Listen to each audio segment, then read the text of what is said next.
Senator, return to order. The President recognizes Majority Floor Leader Singh. Thank you very much, Mr. President. Mr. President, I move the Senate proceed to the order of motions and communications. Without objection, so ordered. Mr. President, the Senate has received communication from the Michigan Board of State Canvassers, official canvass of votes, May 5th, 2026, special general election. Based on an examination of the election returns received by the Secretary of State for the May 5th, 2026 special general election, we, the undersigned members of the Board of State Canvassers, certified that the attached report is a true statement of the votes cast at the election for the offices certified by this board.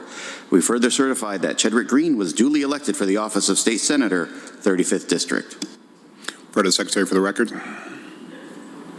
Senator-elect Green and family and friends, you may now approach the front of the rostrum to take and subscribe to the oath of office of State Senator for the state of Michigan.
Yeah. So you want to switch out? You can put your right hand back over there. Mom, you want to hold this? It's a big one. That's right. Please raise your right hand, and at the conclusion of the oath, please say, "I do." Do you solemnly swear that you will support the Constitution of the United States? I do. And the Constitution of the State of Michigan, and that you will faithfully discharge the duties of the office of State Senator, which you have been elected, according to the best of your abilities. I do. I now declare that you have been sworn in as a senator in the state of Michigan. Congratulations. Thank you.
President recognizes the Majority Floor Leader Singh. Thank you very much, Mr. President. Mr. President, I move that when the Senate adjourns today, it stands adjourned until Wednesday, May 27th at 10 a.m., and that when it adjourns on Wednesday, May 27th, it stands adjourned until Tuesday, June 2nd at 10 a.m. Without objection, so ordered. The President recognizes the Majority Floor Leader Singh. Mr. President, I move the Senate proceed to the order of introduction and referral. Without objection, so ordered.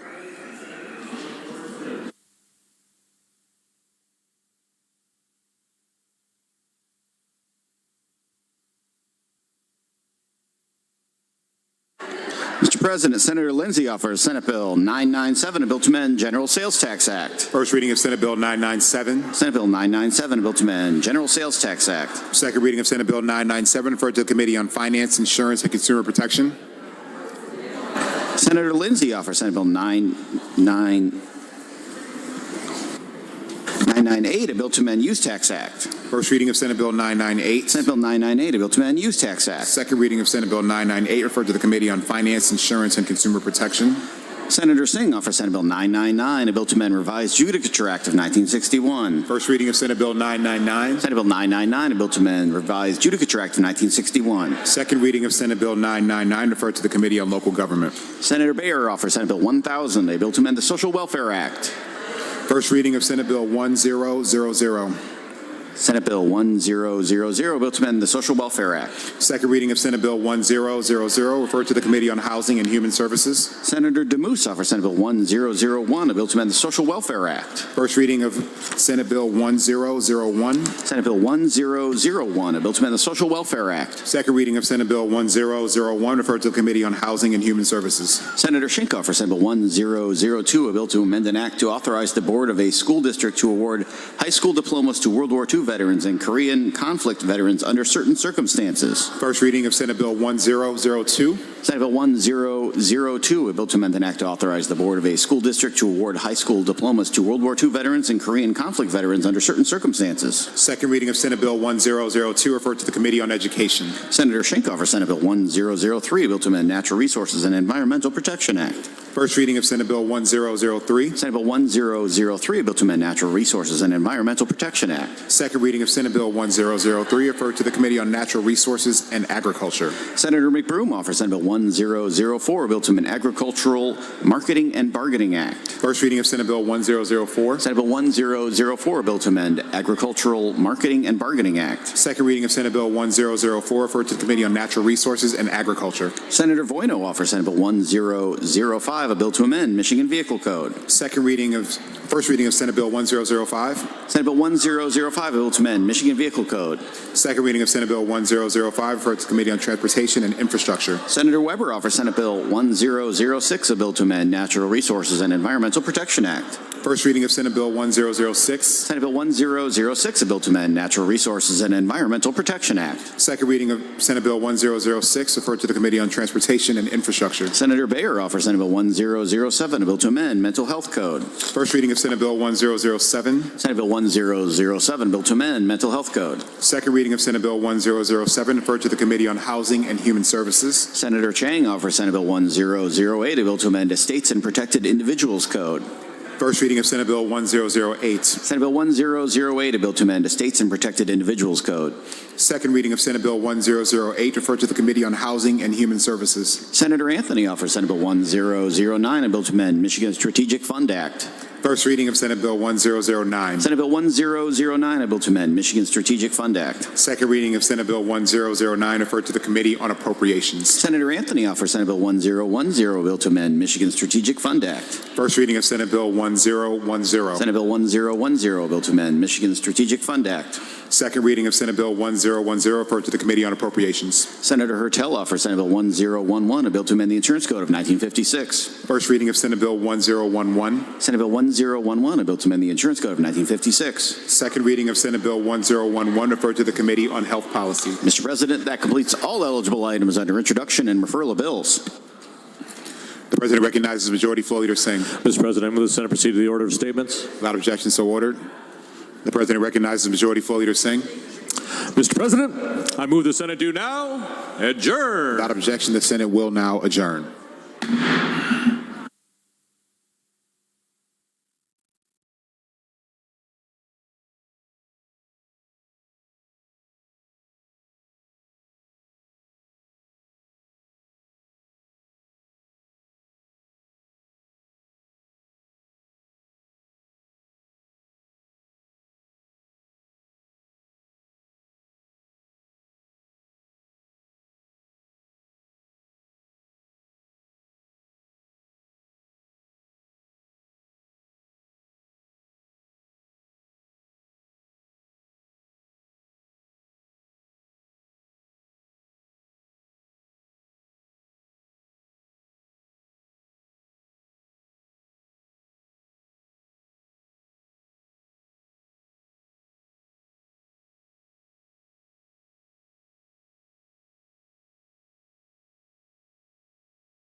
dynamic pricing.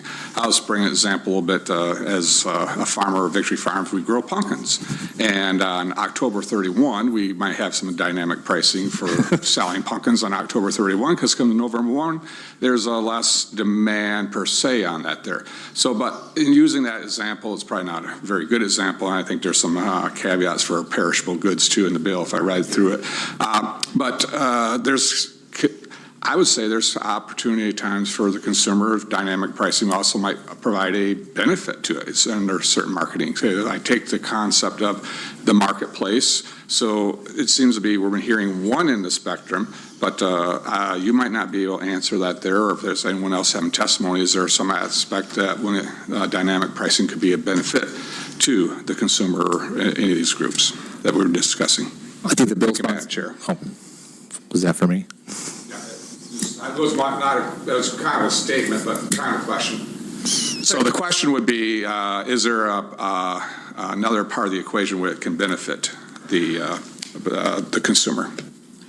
I know that proponents have made that argument that certainly for certain times of the day, pricing can benefit consumers if you are willing to shop in the afternoon instead of after 5 p.m.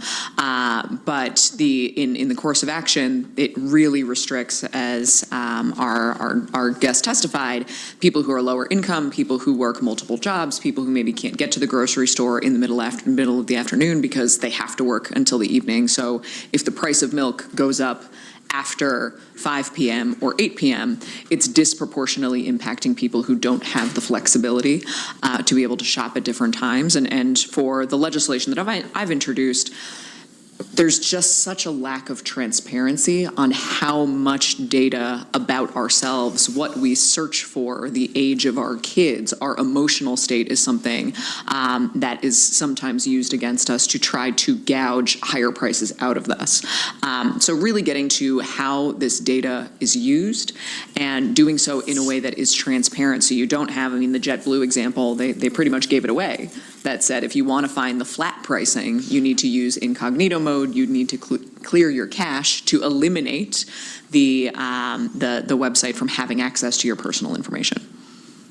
I think there are provisions within the bills that allow for it to benefit consumers and for purchases.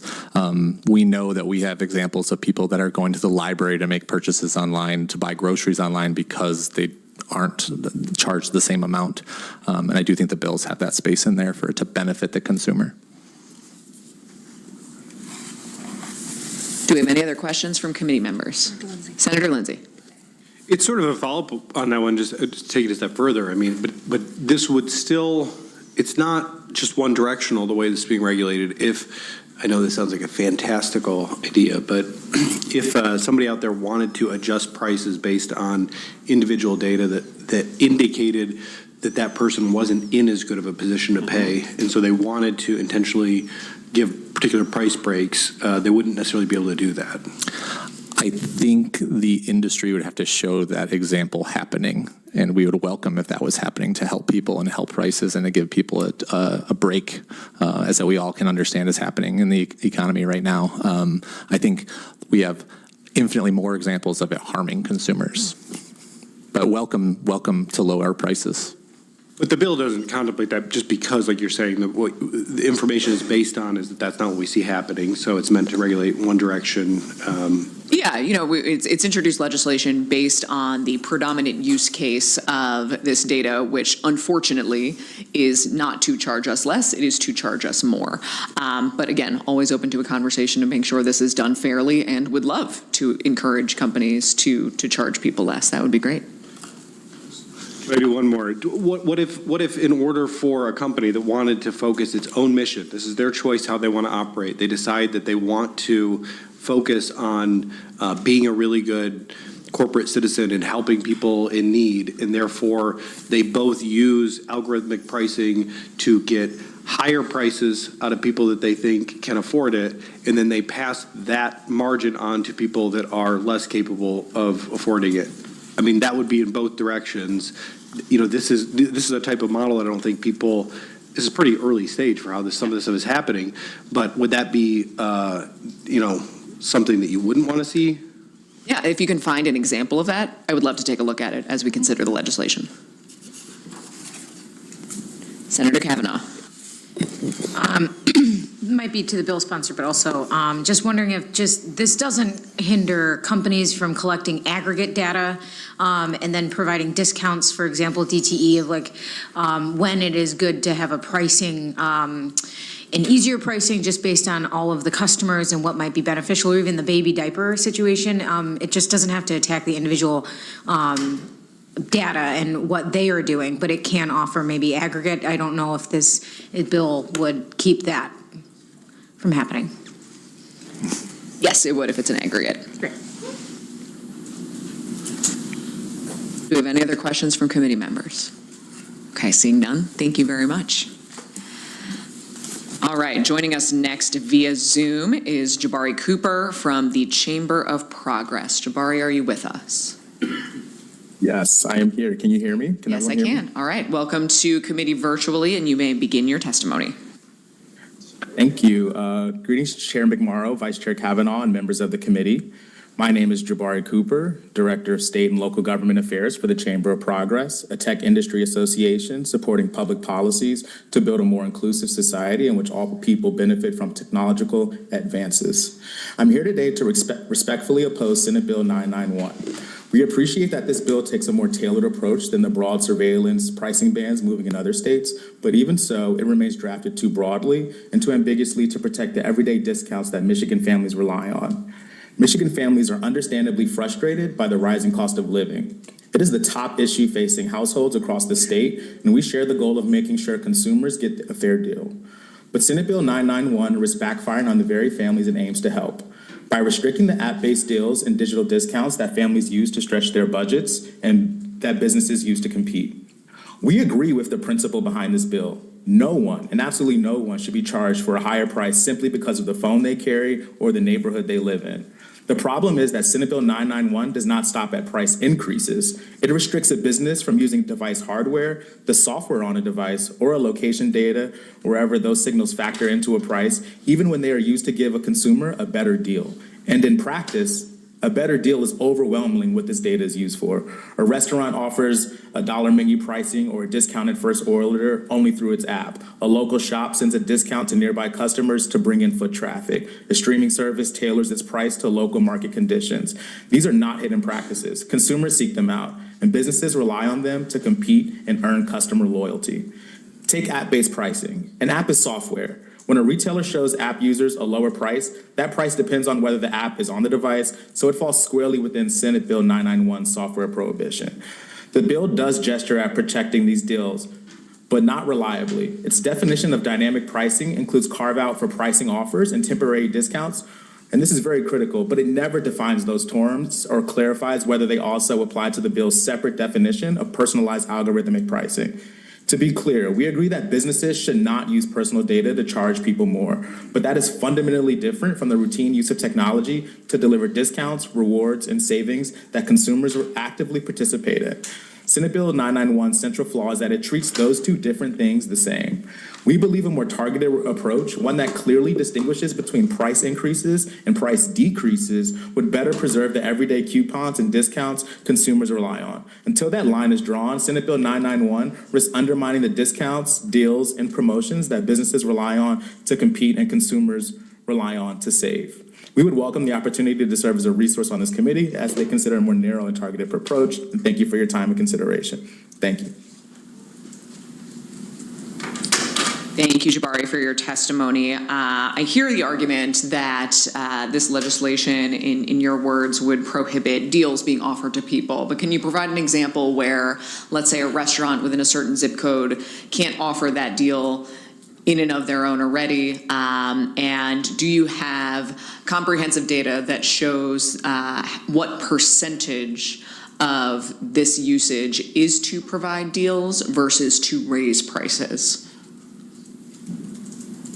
As it relates to just the opportunity of, sorry, it's like looking at myself. But as it relates to the kind of the carve-out list and all of like what deals are provided, I guess, can you just rephrase your question? Can you ask your question again? Sorry, just one more time. I think I was going out. My Wi-Fi is a little bit messed up a little bit here. Certainly. So what would prevent a company from simply providing a deal within a zip code at a certain time? Okay, thank you. Yes, thank you for your question, Madam Chair. So basically, essentially how this would work is like, hey, if we're at a local coffee shop and I haven't been in, say, 6 months, this is all more about an economic competition. So that local coffee shop would send me a 50% off code saying, hey, please come in and enjoy my business because we haven't seen you regularly. That is something that is common that would have in every community, and it knows that you're in that community. And so that's an example of a discount that would be provided for an everyday consumer. Thank you, I appreciate that. And then as we consider potential trade-offs, as we think about this legislation, I hear that example, and I'm wondering if from your industry association's point of view, you can provide us with comprehensive data on, in the total use case of this type of data, how often is it used to provide a discount versus used to raise prices, and the total value of dollars saved versus dollars that the consumers may have lost? And thank you for that question, Madam Chair. I can definitely look back and follow up with your office to see on any available data that we have, and definitely provide a thorough report to you and your colleagues. Thank you, I appreciate it. Do we have any other questions from colleagues? Senator Kavanaugh. I think I'm just going to piggyback off, thank you, Chair. Just based on the legislation, can you give me an example of a situation that you kind of described that might fall outside because I do believe the bill describes dynamic pricing that does not include pricing offers, loyalty programs, or other temporary discounts related to retention of existing customers. Just wondering if that in the bill wouldn't capture your concerns about other customers in the area staying like with the app or anything like that. Thank you for your question, Senator. And what I just wanted to iterate by that is that it's more or less not that, yes, the terms are in the bill, but without a proper kind of definition, and without it being clearly not a proper, but a clearly defined definition of specifically what are pricing offers, what is a temporary discount, and when they don't define these terms, never says when a discount stops becoming temporary, and it never makes clear whether that carve out even reaches the bill's separate definition of like a personalized, like algorithmic pricing. So businesses look at this language, they can't tell with any confidence whether it's just a common app deal, a neighborhood promotion, or an exemption that is vague is not something that a company or even a small one can rely on when it just poses like all litigation risks and without a proper kind of definition that is clearly defines these terms. Do we have any other member questions? All right, seeing none, Jabari, thank you very much for your testimony. Thank you. Joining us in person from the Michigan Retailers Association is Drew Beardsley, who is wishing to speak and opposes the bill. Welcome to committee, and you may begin. Thank you very much, Madam Chair. Good afternoon. I'm Drew Beardsley with the Michigan Retailers Association, and I appreciate the opportunity to speak to these bills. I want to start at the big picture level. Obviously, given the fairly short notice, we think this is a longer conversation that we can continue to have, and it's worth continuing that. And your staff, Madam Chair, has already been gracious about reaching out for recommendations or changes, so thank you for that. We hear a lot about affordability generally, and we've heard about it today, and I think that's good and fair. Consumers and retailers alike are feeling the squeeze from supply chain pressures related to the Iran war or to tariffs or the uncertainty around if there's going to be more tariffs or inflation or other things. And through all of that, retailers have long understood that a happy customer is a return customer, and a return customer and a happy customer is one that can find what they want at a price that's right. And this is where I want to echo the comments from both sides, frankly, that this is where we need to be really careful because there's a lot of competing and overlapping terms here, both, the algorithmic pricing, dynamic pricing, surveillance pricing don't always mean the same thing to the same people, and we want to make sure that the definitions are clear here because we want to avoid some unintended consequences that have sort of been addressed. So when people hear the term dynamic pricing or algorithmic pricing, it's usually in the context that you mentioned, Madam Chair, which is with airlines, with concert tickets, with hotels, where the price fluctuates based on when you're looking, how many are left, things along those lines. And I think in those instances, it's normal and fair for a consumer to have some anxiety. But I would argue that in the retail landscape and in grocery in particular, it can't work the same way because with airlines or concert tickets, you have very little competition. And with the recent death of Spirit Airlines, we have even less.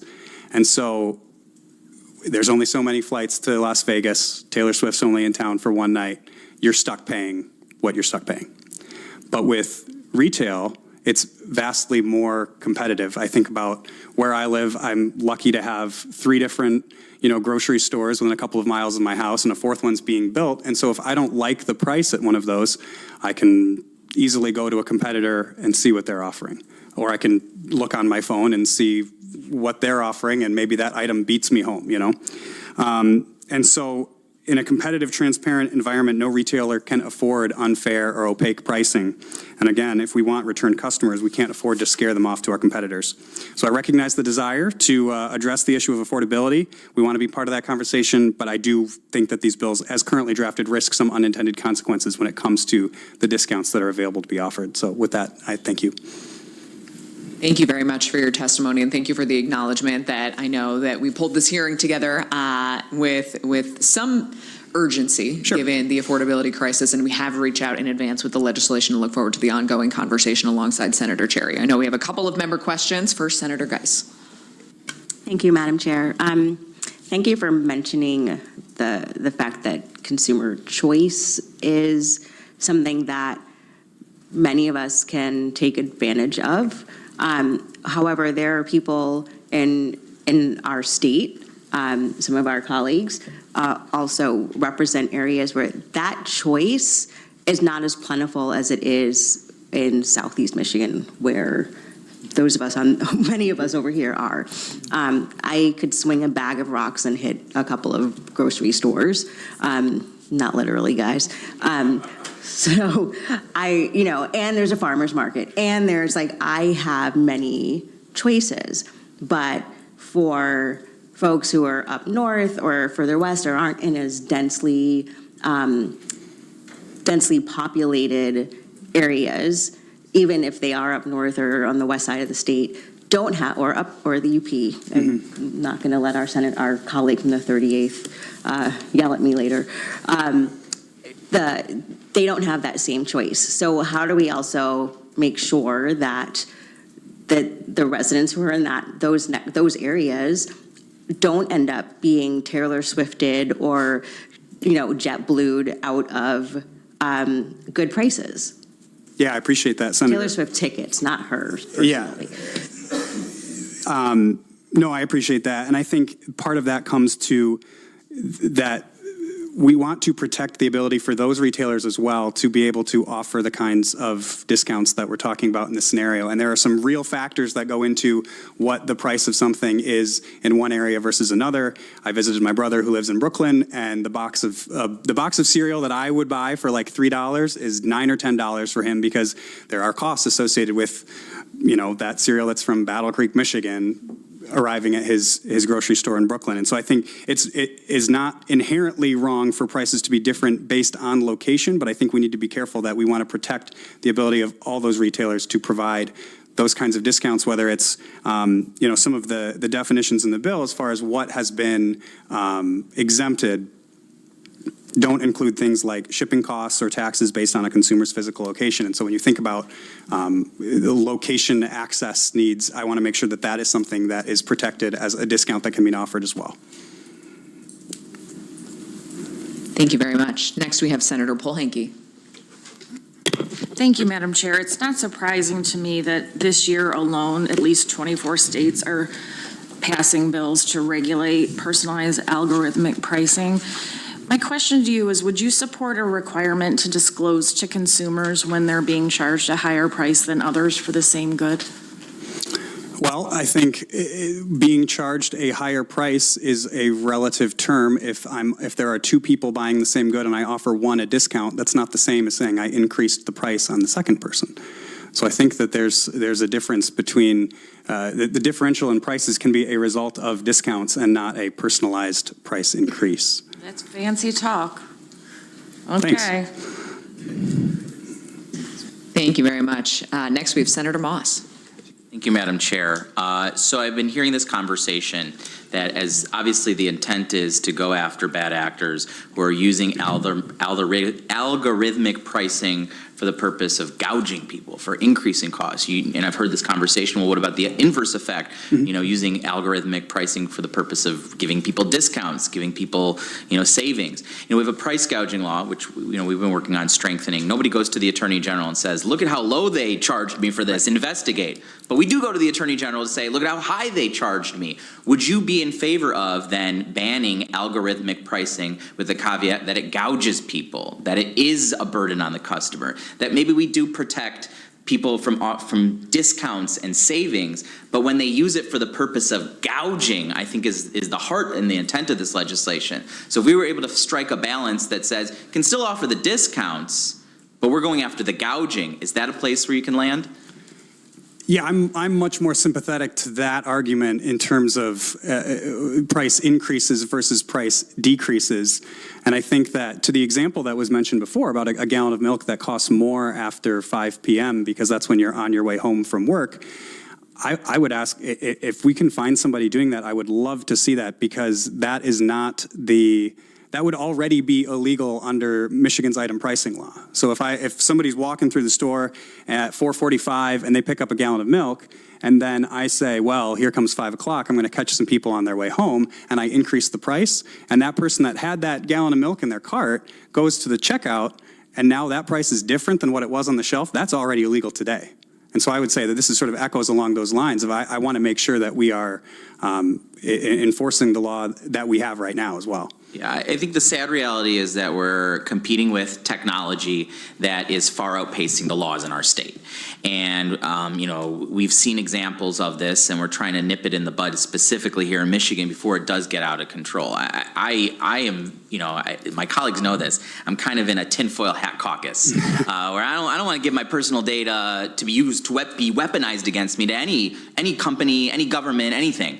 And so I think we should be looking at some of the bad actors who are finding loopholes to have technology outpace where the law is so that we can have the law catch up. And I think that's exactly what the intent of this legislation is for. I appreciate that comment, and I think that's exactly right. The technology is vastly outpacing the old sticker guns to put prices on items on the shelf. Now to Senator Cherry's legislation, if there are digital tags that can change throughout the day, we need to ensure that that is not in violation, to your point, of existing state law. And I just want to reiterate, we do have language, and I've heard the testimony today in our legislation that would exempt, pricing offers that include loyalty program benefits, temporary discounts, or changes in pricing. We would love to incentivize giving people discounts, and look forward to working with you to strengthen that language to make sure that's protected. Yeah, thank you so much. Appreciate it. We still have, you're not off the hook yet? All right. Okay. Senator Lindsay. Thank you. Mine was actually a follow-up question to Senator Polanski's, which I took as being more like, would you be comfortable with a focus on transparency, right? I think is what I heard from that. And my follow-up is, what about something as simple as saying a requirement that companies that are using, whether it's algorithmic, the various types of pricing, what about a simple disclosure saying we do base our pricing, at least in part, on personalized information about our customers? Is that something that would sound terrible to you? Just let the consumer decide. Are you comfortable with that or not? I think there's a right way to do that and a wrong way, and I think I'm open to. I think transparency can't hurt, and so if there's something we can do to reassure customers, because we don't want to lose customer trust, and if we're losing customer trust, we're losing customers, and so we want to make sure we maintain that trust. I know several online retailers will show you the price history of an item over the last 30 days, and so you can track and see, oh, okay, I can see that, yeah, this pancake griddle went up by $1, but that's a price that I'm willing to accept. So yeah, I think we can keep talking about ways to make sure that we're ensuring that consumers have faith in the system. Thank you very much. And I know we've had much broader conversations on data privacy in legislation, and I think the average Michigander just simply isn't aware how much data about us exists out there. So transparency is great. Let's empower people to figure out what data is being collected, how it's being used, and I'm totally open to conversations on how we empower Michiganders to make those decisions. So thank you so much. Thanks.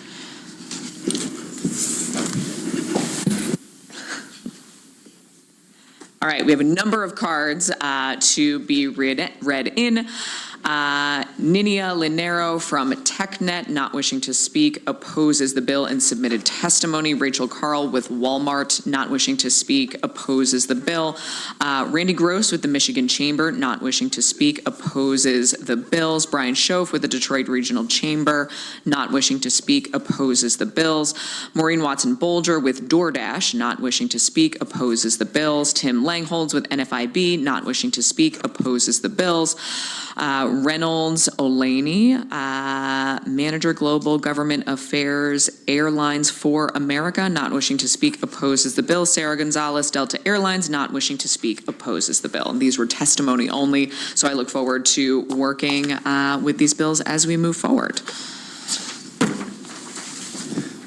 All right, next on the agenda for both testimony and a vote is Senate Bill 783, which was introduced by myself. And because I am the only one in this package, I'm going to stay put here and begin with our testimony.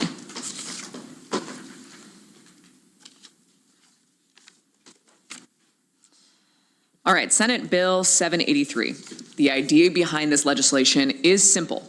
If a company receives Michigan taxpayer dollars to expand, create jobs, and invest in our communities, they should be required to do exactly that, not to turn around and use those dollars to enrich their own shareholders.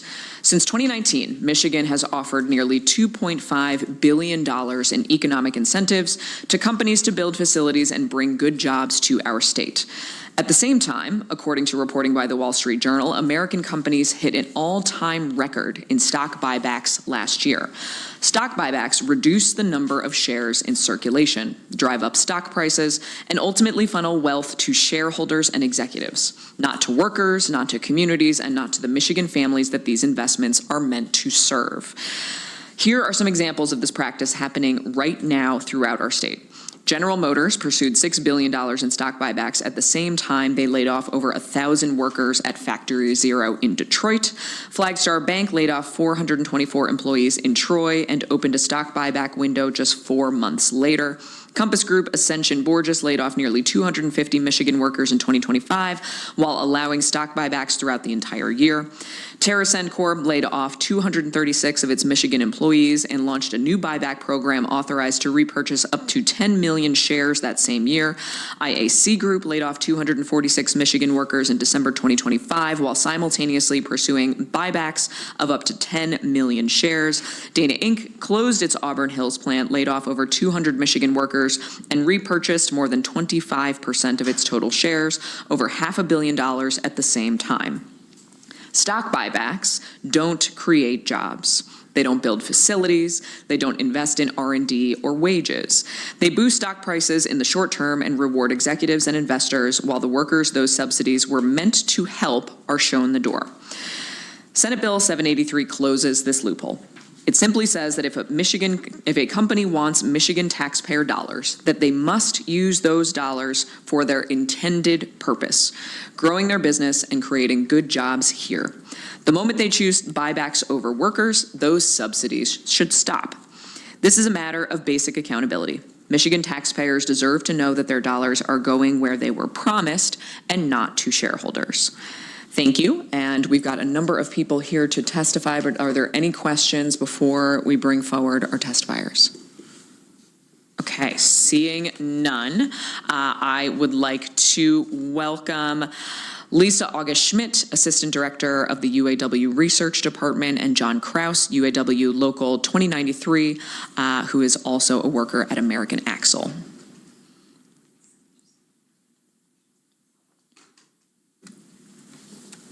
Good afternoon. Welcome both of you to committee. There is a button at the base of the microphone right at the desk level, and you can go ahead with your testimony whenever you're ready. Okay, thank you, Chair McMorrow and the members of this committee. I'm Lisa August-Schmidt from the UAW Research Department. I'm here today to talk about stock buybacks and why they hurt working people. So the idea of a stock buyback is pretty simple. Instead of investing profits back into business, into the business by raising wages or hiring more workers or upgrading a factory. A company is using its cash instead to buy its own stock and then cancel those shares. And this is a way to manipulate the company's stock price to boost the per share metrics. To give a very simplified example, if a company had 10 shares and made $10 in profit, the profit per share would be $1. So let's say that company then buys back 5 shares because it feels its stock is undervalued. Now, if that company with the same workers, same equipment, same business model earns $10 in profit, the profit per share has doubled to $2. Because with fewer shares on the market, the price per share and other per share metrics increase. And buybacks are so manipulative that the practice was illegal prior to 1982 when the Reagan-era SEC changed the rules to make them possible.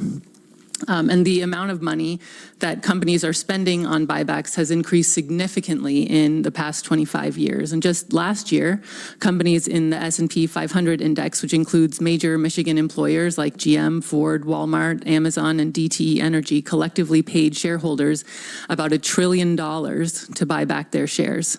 For example, since receiving $1.8 billion in state subsidies in 2022, Michigan's biggest employer, General Motors, has paid shareholders about $29 billion to buy back their shares. And so who are those shareholders that are getting the money from the buybacks? Well, 87% of the equity and mutual fund wealth in the United States, worth more than $49 trillion, is owned by just 10% of the population. And the top 1% owns fully half of all the equity and mutual fund wealth, about $28 trillion. Meanwhile, the bottom 90% of the population, that's 120 million households or roughly 308 million people, own just 13% of equity and mutual fund wealth. And the bottom 50% own almost nothing. So when companies are buying back shares, those inflated stock prices are not benefiting working people in Michigan. That money goes directly to Wall Street. And another beneficiary of buybacks are CEOs who are paid almost entirely in stock. As of 2024, 79% of the average CEO compensation was stock related. This means that most CEO pay is based on the value of a company's stock price and not on the performance of the company, giving management an incentive to prioritize the stock price over the health of the company. So when a buyback inflates the stock price, that CEO is increasing their own pay. Buybacks are not market capitalism rewarding innovation. They're a direct transfer of wealth from workers and communities to a small group of corporate executives and the 1% on Wall Street. And buybacks come at the cost of workers' wages. This graph is showing the labor productivity in the dark blue rising steadily since the post-war era. And for a time, workers' wages in the light blue kept pace. And Michigan in particular was really instrumental in making that happen and making the American dream real for the middle class. But since the stagflation of the 1970s, when corporations decided that profit margins were too low, wages stayed flat for 30 years and are still far behind what they would have been if wages had kept pace with productivity. Lower wages mean that workers are also working longer hours to stay afloat, so that loss of money has also been a loss of workers' time. And every dollar spent on buying back shares is a dollar that doesn't benefit workers. Buybacks don't raise wages or give workers time with their loved ones. Buybacks don't improve health care or retirement benefits. Buybacks don't upgrade a Michigan plant or improve safety equipment. Buybacks don't create training programs that help build workers' careers. And buybacks don't strengthen our communities. When Michigan gives a company public money to grow and create jobs, we should require that company to invest in Michigan workers and communities, not hand the profits of our labor to Wall Street. Thank you. Thank you very much. John? Chair Morrow, members of the committee, thank you for the opportunity to speak today. My name is John Kraus, and I represent the amazing men and women of UAW Local 2093. I'm here today because for 18 years, American Axle and Manufacturing has built its success on the systematic suppression of the very workers who kept the company alive. In 2008, our members were told that massive concessions were the only way to save the AAM facility in Three Rivers from closing. We took those concessions to survive. We sacrificed wages, benefits, and stability. Many workers had their pay cut from $29 an hour down to $14.50 an hour overnight. We were told that we would recover when the company recovered, and that day has never come. For 18 years, workers have lived under wage cut in half, under policies designed to silence them, and under a corporate culture that treats human beings as a cost-cutting opportunity. And we are currently seeing that at the bargaining table as we are trying to negotiate for a better future right now. I represent workers who sleep in their cars because they cannot afford car, rent, and groceries. We had members that had to decide between heat for their house or Christmas gifts for their kids. One mother had to decide between a house payment, house insurance, and feeding her kids, because at her wage, she could not afford all three. Like any good parent, she chose her kids, and then she lost her house in a house fire and had no insurance, leaving her and her family homeless. This wasn't irresponsible. AAM made it impossible for her to afford it. This is the human cost of 18 years of suppression. Meanwhile, AAM has not struggled. In 2023, they spent $15 million on corporate stock buybacks, money that went straight into inflating executive compensations. In 2025, they received a $1 million tax incentive from Michigan. Taxpayer dollars intended to support jobs and communities, not executive bonuses. Over the last decade, AAM generated over $8.4 billion in revenue, where the CEO alone collected $100 million himself, and the top 5 executives took home nearly $231 million. This is not shared sacrifice. This is reverse Robin Hood, taking from the workers who built the company's wealth and funneling it upwards to the people that already have enough. 147 years ago, our state building, where across the street here in Lansing, were built by the men and women willing to roll up their sleeves and take pride in their craft. So let's be clear. Michigan communities, Michigan economy, and Michigan's middle class was built on labor, not on stock buybacks, not on executive excess, and not on corporate greed. For 18 years, AAM has extracted wealth from workers and communities like Local 2093 and Three Rivers, while demanding more and more from the people that already gave everything from 2008 until the present. Recently, our community went through a tragedy when tornadoes ripped through our town. The company had no response. It was our members who were out there in the community, taking care of neighbors, making sure everyone was okay, cleaning up our community. The company had no decency to even reach out. The UAW reached out to them because we had members contacting us to see if they were going to get in trouble for not going to work. When we reached out to the company, their response was, "We will take it under consideration." And these are people that are worried about getting in trouble at work when tornadoes just rip through their backyards. We are not asking for special treatment. We are demanding fair treatment. We are demanding our fair share. We are demanding accountability for corporations like AAM that take public incentives while pushing workers into poverty. We are demanding a future where no worker sleeps in their car, no parent chooses between food and insurance, and no mother loses her home because corporations like AAM decided her paycheck is expendable. The members of Local 2093 are hardworking and proud, and I'm proud to stand with them. And they deserve better.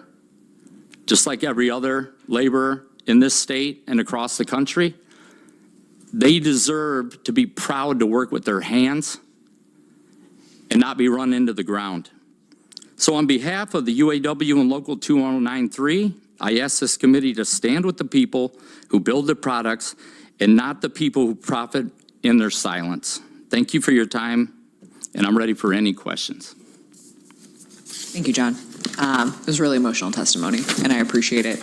And I really appreciate the perspective, Lisa, that stock buybacks were not permanent. You know, this was created only about 40 years ago as an allowance. And I know we've had a lot of conversations in this committee about economic development and about incentives and how to do it better. And it seems fairly straightforward that if our taxpayer dollars, if our constituents' taxpayer dollars are going to a company to support creating jobs, it should go to do exactly that and not going back into these stock buybacks. Would love to open it up for any member questions if there are any. You silenced the room. Well, I appreciate it. Thank you both for being here. And do we have any cards to read in? Fantastic. Thank you both. Thank you. All right. Next, we have Adam Majestic with the Detroit Regional Chamber. The card says that you do wish to speak opposing the bill, so welcome up.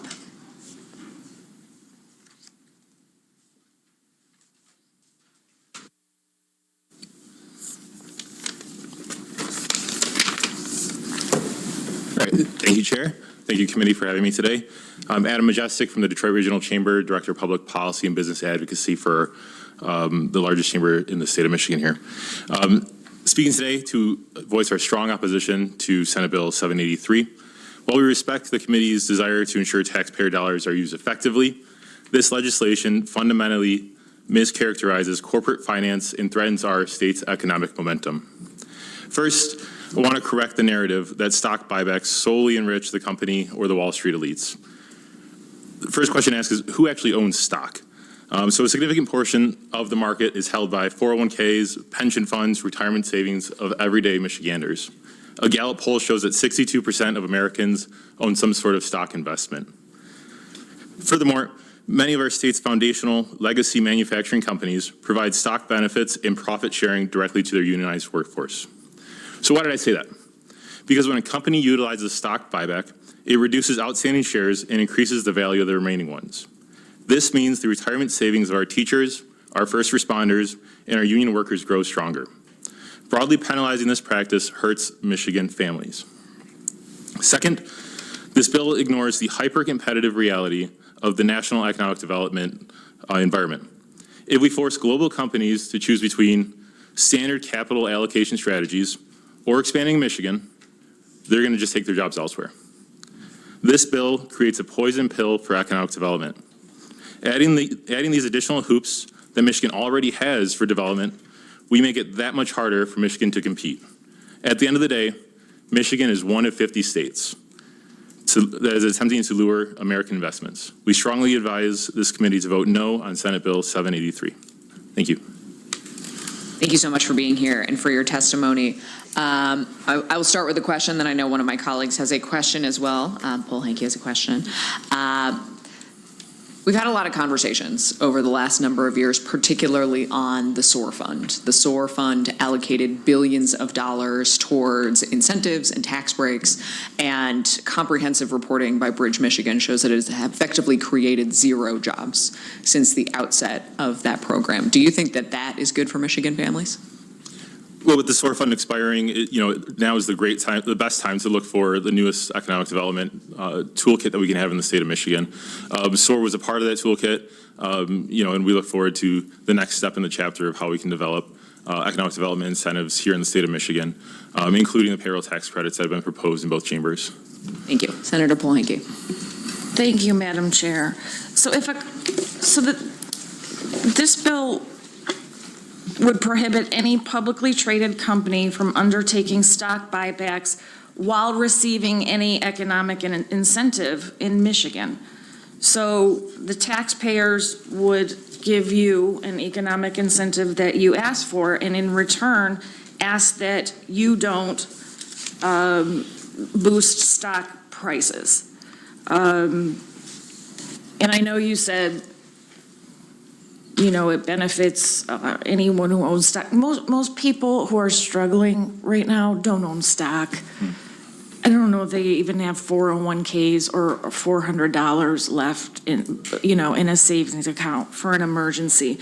If a company can afford stock buybacks significant buybacks, wouldn't it call into question whether that company needed state support in the first place? How can a company credibly claim it needs public incentives to operate or expand if that's what you're doing with the money?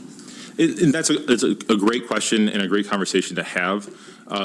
But however, pointing back to my testimony, though, Michigan is one of 50 states that's trying to lure economic development incentives, or economic development, and a part of that is incentives. So, on principle, you can disagree on whether or not a company needs money to invest in a state or local economy, but the reality is other states are doing the exact same thing when it comes to luring these with different incentives. So if Michigan puts these more restrictions on our economic development incentives, that gives another reason for companies to choose Texas, Florida, Tennessee, Ohio, et cetera, that do not have these restrictions on our programs. So for what you're saying is, we better give you an incentive or you're going to take your business elsewhere. And then what we're going to do with that is we're not going to give it back to the workers. We're going to artificially boost our stock prices to benefit people who hold stock. Well, that would be on a different aspect of how they use that economic development incentive. Things that we've advocated for in the past are payroll tax credits that are given to the company after jobs are created and then investment is made in the state. So using it for stock buybacks, I can't speak specifically to how the company would use their incentives. Well, I think that gets to exactly what the legislation is trying to say, that during the period of an award, you should not be allowed to turn around and conduct stock buybacks. It's pretty simple. Gotcha. All right, we've got Senator Lindsay. Thank you for your testimony. I have so many questions, but I'll try to be limited. Just on this topic of competitiveness, other state policies, we've heard this over and over. Obviously, the logical conclusion there is that, Michigan should, remove all laws that place any barrier on any business, and we should give them free rein to murder people, do whatever they want to do, steal from people. And if we don't, we won't be as competitive as other states because people are being aggressive on this.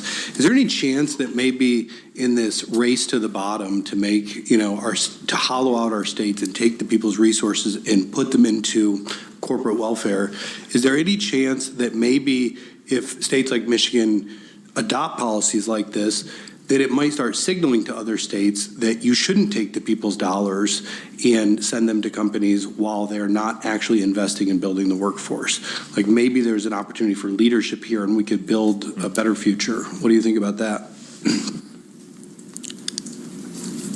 We're always a fan of bold policies, right? But one of the great slogans is R&D, rip off and duplicate.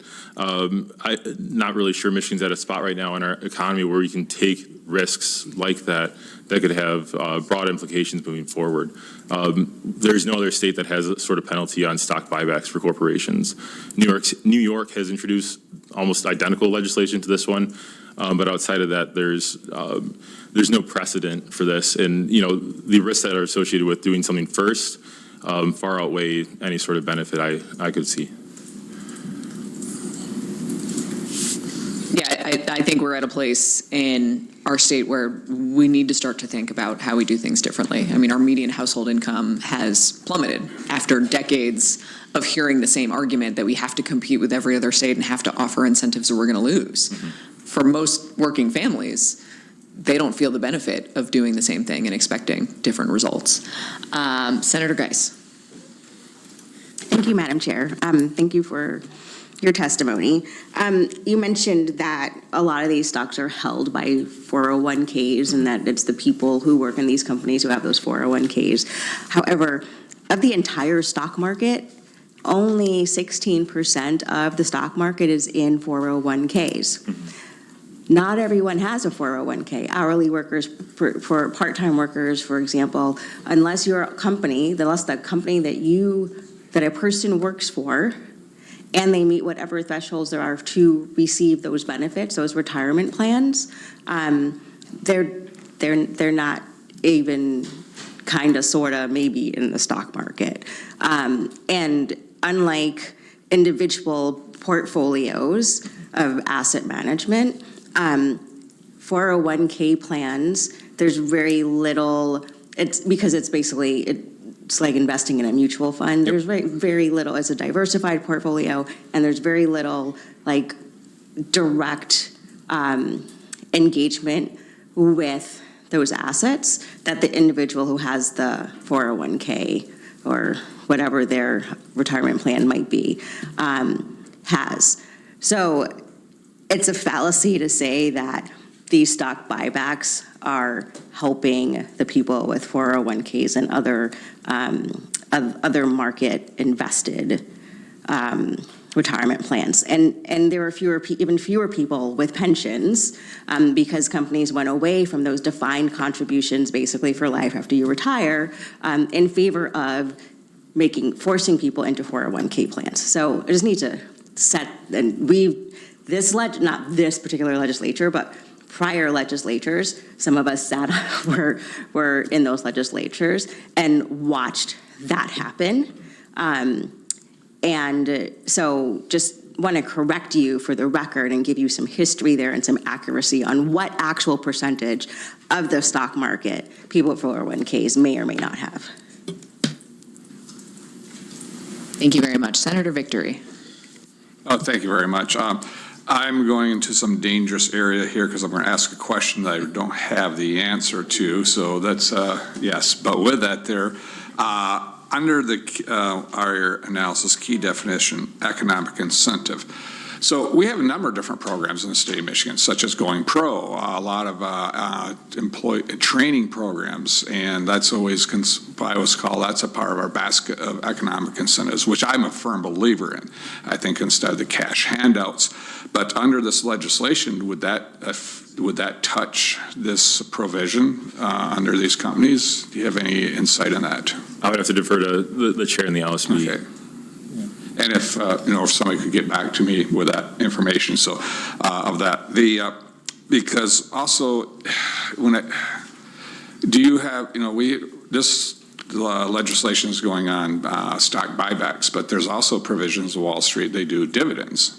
I don't see any aspects about dividend payment here. I just was wondering, why are we just strictly focusing on stock buybacks? Because my understanding, a lot of newer companies and those younger folks, they rather work for companies that have that, if they have those stock options, the stock buyback, because then you don't trigger that income tax component, this or that.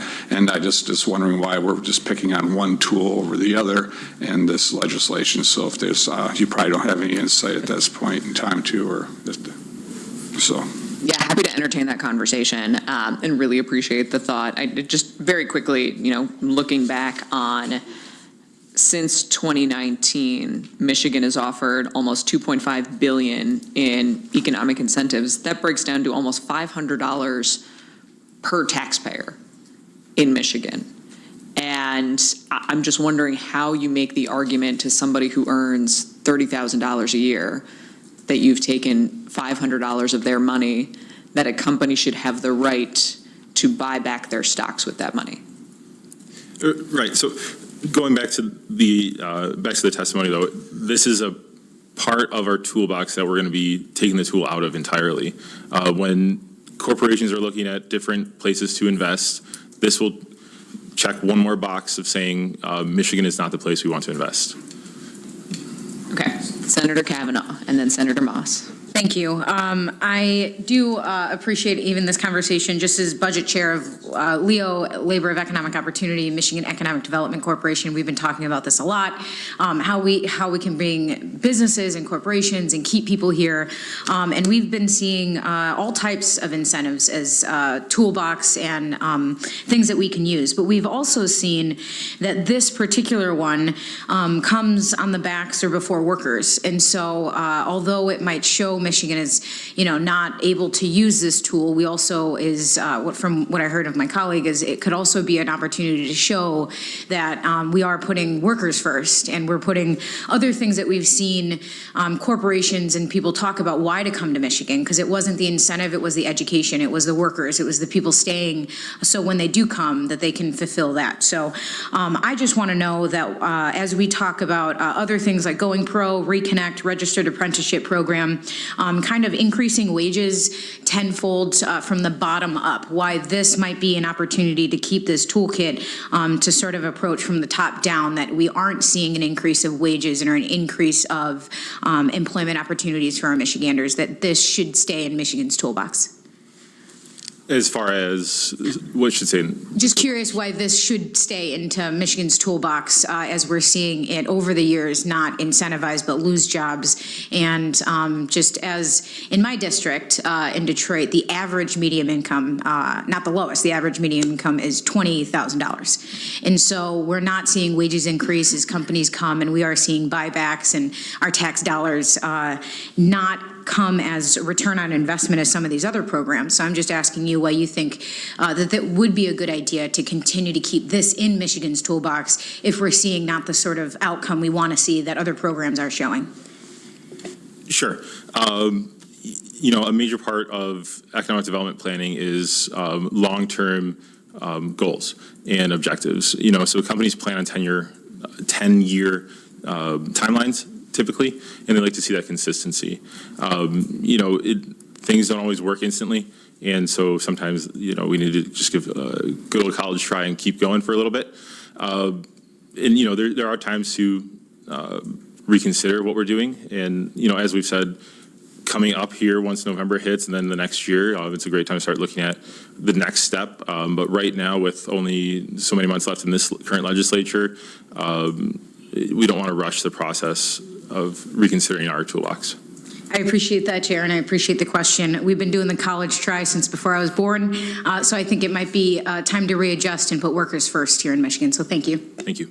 Yeah, this feels like the perfect time to reconsider the tools in our toolbox. I know we are intending to vote this legislation out of the committee today. So does anybody else have a burning, urgent question? Senator Geis has the last question before we take the vote. Okay. Senator Moss. Okay, Senator Moss, last question. Yeah, and I don't want to belabor the point, but I do want to give you an opportunity to kind of explain where your members' thoughts are on this. When you think about economic incentive tools for economic development, I think about land acquisition that wouldn't happen but for the state getting a little skin in the game, land redevelopment, training of workers, maybe improving transit systems. I think there is fatigue amongst workers who see profits go up, but not the workers' wages go up, and fatigue amongst us as legislators about not incentivizing the creation of good-paying jobs, that the incentive would go towards the company's profitability. Let the market decide that. When we put skin in the game, it would be land development, acquisition, site readiness, but for that, company wouldn't come here. It's tough for me to say an incentive should go toward the top line profitability of the executives rather than the actual site readiness. And I'm seeing that this is a tool that the state should not have skin in. So I guess let's take a step back. I do not say that the state should be funding stock buybacks. However, including that poison pill language in any sort of contract that a company enters into with the state of Michigan is detrimental to their success in growing here in the state. So to be clear, not advocating for taxpayer dollars going towards stock buybacks, but this is a poison pill that would discourage investment. I think it's a poison pill to workers to demand that this go to their stock buyback. Senator Geis with, I promise, the last question, and then we are going to take a vote. Okay, thank you, Madam Chair. A few moments ago, you stated that not having stock buybacks is one less tool in the toolbox to invest for companies to be able to decide that they're going to invest in Michigan. And what I'm understanding from that is that the desire is more for this, to have this particular tool versus the tool of investing in the people who literally make the companies profitable because of the work that they do, which just seems that should be where that investment should be going.